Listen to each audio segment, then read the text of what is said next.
rent control Ghana ede nsem bi ato yenyina yanim menu mienu aye o my Ghana yete hanum se aye hwe se Ghana beko yie no omo de nsem bi awetena san nsem obote yanim no omo di kan aka ne dada na yem se de omo hwehwe de afiri yantimamufo no yenye enti no ene omo assign ababesi su ebiem wey every rent control PR ho Emmanuel Hovi Bosu ono ena ede nsem we ababetu ede asempote ena woka ede akire me ne wumienu ene efierafo ene afe yenyina yenso a ye han dan den ena rent control for eka ede akire enti ka cho efiera bi na efiera no so nka cha the tenants bi so omomra Asantemaso TV ye wo news ede ma owomo abusia aha Asantemaso so TV yetna sia Ghana enkanko ene ne teacher Asantemaso hanum say ena yehwe se ne manyina efa ne ntoma pa ede efra emra kakra bi ni abra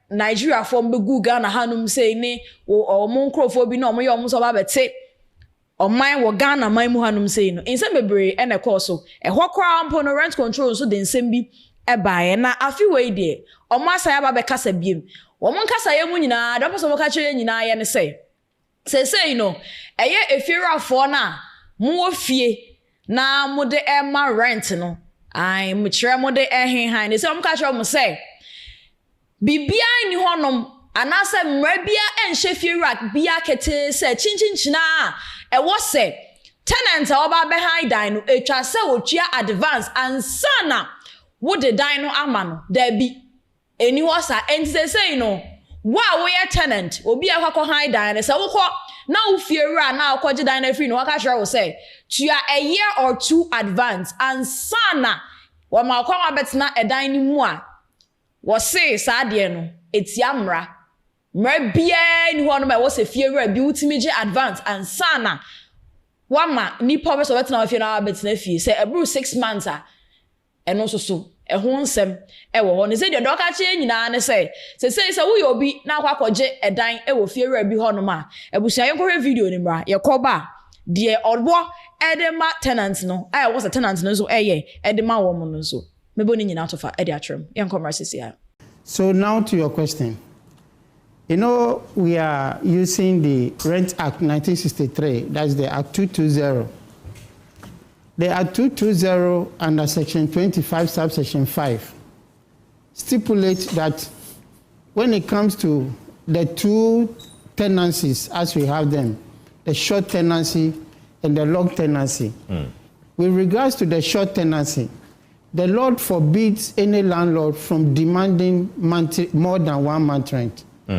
The short tenancy is a tenancy that is up to 6 months. Beyond 6 months is considered a long tenancy. And if it comes to the long tenancy, the law forbids the landlord from demanding more than 6 months rent advance. When you look inside the law, we see that there's a lacuna, as we see, there's a gap. Because nothing forbids the landlord from collecting more than the 6 months rent advance. Nothing forbids the tenant from opting to pay more than the 6 months rent advance. So if we see lacuna, if it's for a shorter period, the law says it's within 6 months. Yeah, within 6 months. The homeowner should not take more than 6 months. No, should not demand. Okay. Yes. But if you offer it and I accept it, at so that where point, is the lacuna then? The lacuna there is that if I don't demand it and you give it to me, I have the right to collect it. And it has not even stopped the tenant from opting to pay more than the monthly rent. If it comes to the long tenancy, the lacuna there is that only the landlord is forbid from demanding. There are the land where there is demand. So if you come before a landlord and a landlord tells you that this is my property, I take 2 years, and you have it, any evidence, because when we go to the court, the rule of the game at the court is evidence. So if I lay the person before the magistrate, what evidence do you have? It cannot just be saying that I went there and he demanded it. He demanded more than 6 months. What evidence do you have? So it's not a matter of we cannot implement the law. That lacuna in the law is what we currently want to cure. In the bill that we are laying or we are having stakeholders discussion, we want to cure that so that when you demand or you receive more than the stipulated amount or the duration, then you commit a crime. As we speak now, it will not be a crime if a landlord receives more than 1 year rent advance or the more than 6 years rent advance, 6 months rent advance. And to say dear, Emmanuel Hovey, Posu, and an encore Kadiachi, and say dear, so we tenants now koje a dine every fear be one on our corner sitting now shock it. So this a Uchia advance said that daddy then yet said him says I know. And was say dear, O corner to be bisa, Ecosia, record the fear rano. Ghana. Record the fear rano, and I say, Chani video. And I say, Quaya Befaswa, Ubenya if you run some now war cano. Fasunenya sa record and I say Adansidiano, not for bro office, not by about share woman, not dear almost what any fear and can almost so aqua, any fear rano, aqua can't dear embrano, and so etche. Ebusia, say dear, their rent control, catch a minu me, no, so some way, no. Is it gonna help? I mean, ebe boa me no me no, yet me before na because if you brebe me my Ghana mu hanum set me no me no nyina ye nim say efie de o kwa koje a ana asa kwa high dan no efie ra no you pay in advance and sana ene be o honum bia utua in advance na fa efie ra no wakwakobo letter e de ababeto so na wo hu say e da say e na abeje dan no wage no a year or two and after 3 crown but say go after 3 no mu twa be say akoye a year or two sa enti no de woman say utu eska ni wi na afa de fi wakwakobo letter e de amana do's and don'ts e wo e ho no no akasa ne mra mu a wahyehye wo de fi ho no wo de amount na che say obetime adi so ne de keka ho bebre na say ya rent control enso e be ka try say if you re bia ni kwan say wo je advance ebro 6 months no and no e be boa me ni umi no every say 1 year any 2 years kwampo a ye je dan yi kwampo no Anodin, yanshe, say economy na one say no, it's not stable. Ghana, the economy no, and yes stable. And see say nipa no, and I mean, or wakakra one ho na opese wo chia more than a year, and now say opese wo ma 2 years advance. I think say to us ne there it is well accepted. Yeah, you told me the enim say na akoso a, nenti mo rent control for so. Law be say wo ho no na da.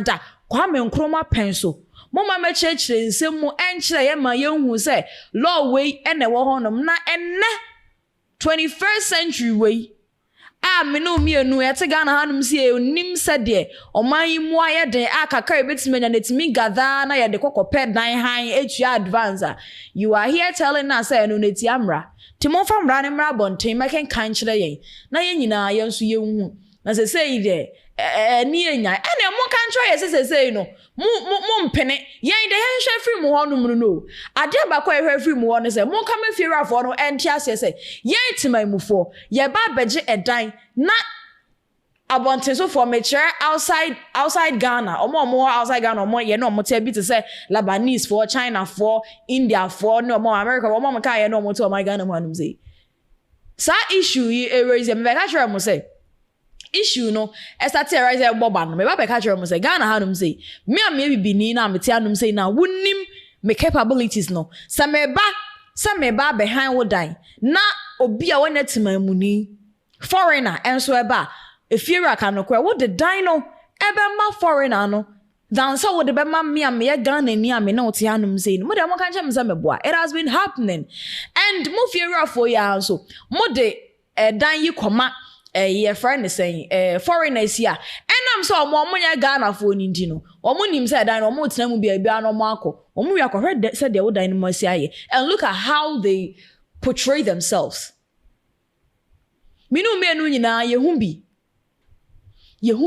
enti adan na ya yentimi ndwene ya ankasa ye bibifo na ye ne moti hanum say no ba mo de mo dwene omo a omonye if you say scan wo de be hwe ni trim said the other hwe ni trim no mem na me Ghana ni na meti anum say no wo de sa amount ne me ka sure say enya sa na tie but then omo no omo free crowd for so na aba no wo de hwe omo trim a they will take it because omo nim say wo na re akokwa na ni abo eti sa na tie I mean, rent control for some year or I don't know how it's gonna be beneficial to many women no yet to my Ghana one say.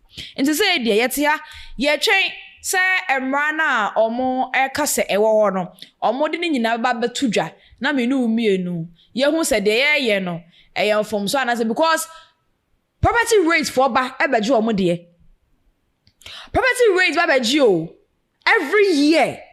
Now every year property rates ba beji ne de now wo catch me say e was a nipa na dan me de ama no na it should be 6 months I mean me ko fiscal we here na me da betua sa property rate na afi bia mba beji no sa fituo na mo beji no if say was a nipa me de dan ma nipa e was a maja bros should be 6 months 6 months oh, but you are taking your property rate every year.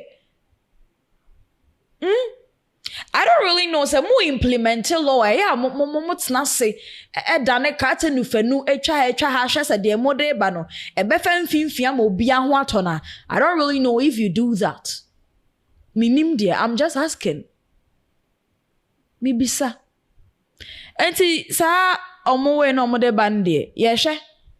So say the free anum says nza wotima muni no so the waka ne say was say 6 months na enti if you run a joe anasa one ne ka na what say he or she is taking a year or two advance na obetua na we are recording it na kwa me abechi na tumu so dia obetina hen obetina hen enti no ye gusu ehwe ye tena se ane ahwese law na omo say wo honom no omude law ne beba bontenien so be pense mu e de atro na they say just the rent control for so e ka tra me nu e wo my Ghana mu hanum zi sa de ma we bekoso no e be boa fierafo e be boa temamufo e be boa yan yakọ high dan na e be boa rent control for ne so ana. Questions to the gods. Asante Manso TV. The be frato from rent control omo ho sensem ni nyina no. Ye ba betena num sei abewesa ni nyina e de achiro ama wo ho sede eno so emra no esi eko edefa. Grand Echo Cabanas Adabov Steel Complex Limited Asante Manso Professional Photo Studios and the director so masem dijmede ede ebro. Me dijmede wo chame media na mess Parker, me run as to be o say I am more sense than here. Into no nana ekia aduma trikwa. Big ups to my producer Randy in Jakese enko enfa emano. Abusia makramo.